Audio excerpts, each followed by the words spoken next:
Graça e paz do Senhor Jesus a todos. Hoje nós vamos começar a segunda carta que Paulo enviou ao seu pupilo, ao seu discípulo Timóteo. E ele diz assim: Paulo, apóstolo de Cristo Jesus, pela vontade de Deus. Você percebe que Paulo sempre faz questão de frisar que ele não era apóstolo pela sua própria vontade e que ninguém consegue ser servo do Senhor, do Deus vivo, se não for pela vontade dele. Você sabia que você ganhou uma eleição, a maior eleição que um homem pode ganhar e querer ganhar nessa terra é você ser eleito pelo próprio Criador? Você foi eleito, você foi escolhido, porque foi a vontade de Deus manifesta em sua vida que fez de você um servo do Deus vivo. Como Paulo, apóstolo de Cristo, muitas cartas ele começa falando isso, né? Que ele era um apóstolo não pela vontade dele, mas pela vontade do Senhor, de conformidade com a promessa de vida que está em Cristo Jesus. Escrevendo essa carta, ele diz ao amado filho Timóteo, ele chamava Timóteo de filho. Ele diz: graça, misericórdia e paz. Ele aumentou, né? A gente sempre diz graça e paz. Ele aumentou a misericórdia. Graça, misericórdia e paz da parte de Deus, Pai, e do Senhor Jesus Cristo, o nosso Senhor. Eu dou graças a Deus, a quem desde os meus antepassados eu sirvo com uma consciência pura, porque sem cessar eu me lembro de ti nas minhas orações dia e noite. Então ele agradecia a Deus, a quem ele servia desde os antepassados dele, porque Paulo, mesmo sem conhecer o Senhor Jesus, ele sempre foi obediente ao Senhor, ele sempre obedeceu à lei. Ele era um profundo conhecedor da lei mosaica e ele era obediente, ele aprendeu isso com os antepassados dele. Ele era da tribo de Levi. Então, eu acho que ele é da tribo de Levi ou da tribo de Judá. Agora eu vou conferir, depois eu te falo. Mas ele era da tribo, de uma das tribos. Ele estava inscrito na genealogia judaica e ele dizia assim: eu sempre servi a Deus com uma consciência pura. E ele diz: sem cessar eu me lembro de você, Timóteo, nas minhas orações noite e dia. Lembrando das suas lágrimas, eu estou ansioso por te ver, para que eu transborde de alegria. Se você está ansioso de rever uma pessoa amada, que você tem chorado de saudades, saiba que Paulo tinha esse sentimento com relação a Timóteo. Ele ansiava, ele desejava muito ver o seu amado filho Timóteo novamente, sabendo, né, das lágrimas que ele chorava por causa do apóstolo Paulo, né? Pela recordação que guardo da tua fé, a tua fé sem fingimento, a mesma que primeiramente habitou na tua avó Lóide e na tua mãe Eunice. Eu queria dar uma paradinha aqui para falar uma coisa muito legal. A minha mãe também se chamava Eunice e toda vez que eu leio a primeira carta de Timóteo, de Paulo ao seu amado Timóteo, eu me lembro que a avó também dele chamava-se Eunice, como a minha mãe, que também foi uma grande mulher, uma pessoa maravilhosa, bondosa, viveu para os filhos, para o marido, foi uma mulher submissa, embora não conhecesse ao Senhor da maneira como eu tive a oportunidade de conheceu através da religião que ela estava, mas sempre fiel ao Senhor. Ela era mais fiel do que muita crente que eu conheço, porque ela tinha princípios, e essa palavra se baseia numa única coisa: princípios.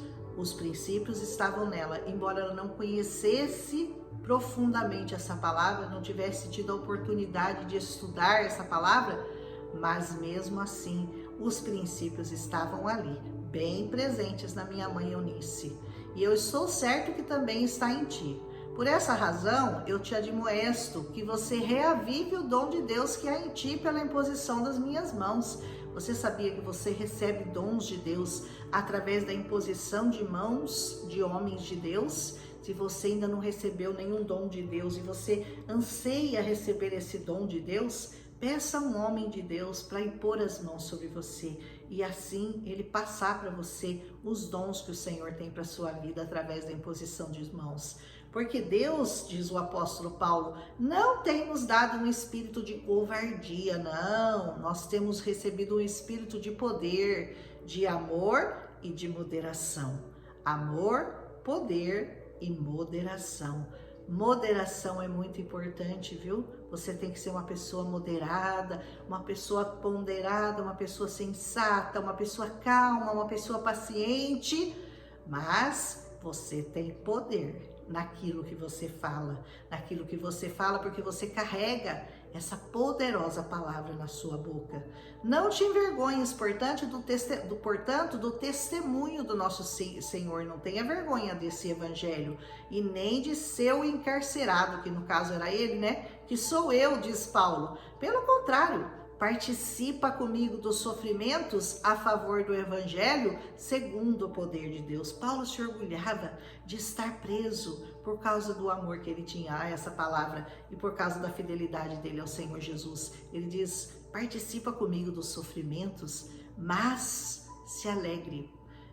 Esse poder de Deus que nos salvou e que nos chamou com santa vocação, não segundo as nossas obras. Não pensa que você vai chegar até Deus com as suas obras, dando sopa para pobre, dando esmolas. Não é assim que a gente chega a Deus. Só existe um caminho para você chegar até o Senhor, e é o Espírito Santo te revelando Cristo vivo e ressuscitado, o Cristo da cruz ressuscitado no nosso coração, aleluia, que nos chamou com santa vocação, não segundo nossas obras não, mas conforme a sua própria determinação e graça. Foi assim que você foi chamado, segundo a determinação e graça do Senhor, que nos foi dada em quem? Em Cristo Jesus, antes dos tempos eternos e manifestada agora pelo aparecimento do nosso Senhor. Antes ela foi anunciada, mas agora ela foi manifesta através do nosso Senhor Jesus Cristo, o qual não só destruiu a morte, ele não só fez isso, como ele trouxe à luz a vida e a imortalidade. Olha o que o Senhor Jesus fez. Ele não só destruiu a morte, como ele trouxe à luz a vida e a imortalidade. A imortalidade está nas mãos do Senhor Jesus. Você quer viver eternamente, imortal para sempre? Você vai ter que receber o Senhor Jesus na sua vida, amá-lo, conhecê-lo e obedecê-lo. Aleluia! Para o qual eu fui designado pregador, apóstolo e mestre. Ele era um pregador dessa palavra, ele era um apóstolo por causa da autoridade que ele tinha, e ele era um mestre nessa palavra. E por isso eu estou sofrendo essas coisas. É por causa de tanta coisa que eu recebi do Senhor, é que eu estou sendo perseguido, encarcerado, mas ele não via problema não. Todavia, eu não me envergonho. Eu não tenho vergonha de estar preso por causa do Senhor? Não tenho vergonha, porque eu sei em quem eu tenho crido. Eu sei em quem. Você sabe em quem você tem crido? Paulo sabia muito bem em quem ele tinha crido, e eu estou certo de que ele é poderoso para guardar o meu depósito até aquele dia. Até que dia? Até o dia do Senhor Jesus ser manifesto nessa terra e todos nós comparecermos ao grande tribunal do Senhor para sermos julgados pelas nossas obras. E o julgamento vai ser simples assim: você creu, você está salvo. Você não creu no Senhor Jesus, você está condenado. É simples assim. Mantenha o padrão das sãs palavras. Ó, não baixa o padrão não, viu? Mantenha o padrão. Não é porque, isso aqui já não vale mais para hoje, porque foi escrito há 2000 anos. Não, o padrão continua sendo o mesmo. Mantenha o padrão das sãs palavras que você ouviu de mim, diz o apóstolo Paulo a Timóteo, com fé e com o amor que está em Cristo Jesus. Com a mesma fé, com o mesmo amor. Guarda essas sãs palavras. Lute, zele por essas palavras santas e eternas. Guarda o bom depósito, mediante o Espírito Santo que habita em vós. O Espírito Santo vai depositando em nós essa palavra, né? Ele vai revelando essa palavra dia após dia em nossos corações, E ele está falando, guarda esse depósito aí, guarda tudo isso que foi depositado em você. Vai guardando, vai acumulando, porque o dia que você abrir sua boca, vai sair poder dela. Estar ciente de que todos os da Ásia me abandonaram, dentre eles Fígelo e Hermógenes. Todos, quando viram que Paulo tinha sido encarcerado, eles vazaram. Conceda o Senhor, entretanto, misericórdia à casa de Onesíforo, ou o nome, coitadinho, mas abençoado, né? A casa de Onesíforo, porque muitas vezes ele me deu ânimo e nunca se envergonhou das minhas algemas. O Onesíforo não tinha vergonha das algemas de Paulo. Os outros foram embora, não quiseram nem saber. Quando viram que ele foi preso, eu não vou ser preso junto com ele, e o abandonaram. Mas o Onesíforo não, né? Então, nunca abandone um homem de Deus, viu? Antes, tendo ele chegado a Roma, ele me procurou solicitamente até me encontrar. O Senhor lhe conceda naquele dia, no dia do Senhor, achar misericórdia da parte do Senhor. E tu sabes melhor que eu quantos serviços ele me prestou em Éfeso. Aleluia, que alguém possa falar isso de você, né?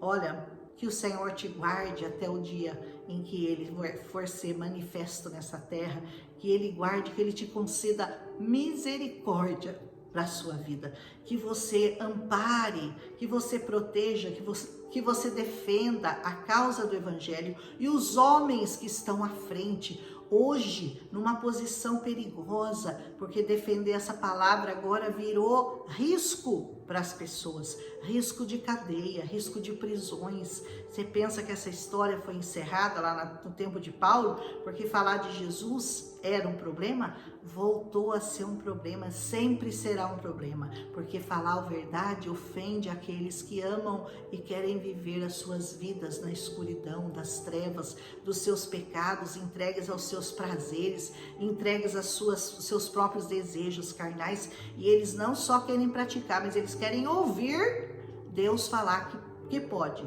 que está certo, que não tem problema, mas nós não nos calaremos, nós continuaremos proclamando que pecado é pecado, o certo é o certo e o errado é o errado.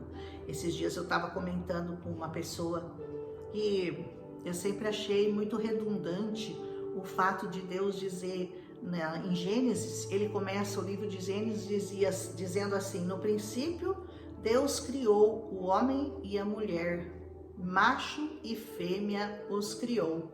E eu achava isso tão redundante, né? Eu falei, para que Deus fez tanta questão de falar que ele criou desse jeito, macho, fêmea, homem, mulher? Porque é uma lógica. É só você olhar para a pessoa que você vê que nasceu diferente, que tem um órgão diferente do outro. É tão fácil você identificar um homem e uma mulher. Por que será que Deus enfatizou tanto que foi assim que ele nos criou? E hoje você olhando para esse mundo tão decadente, tão distorcido, tão cheio de...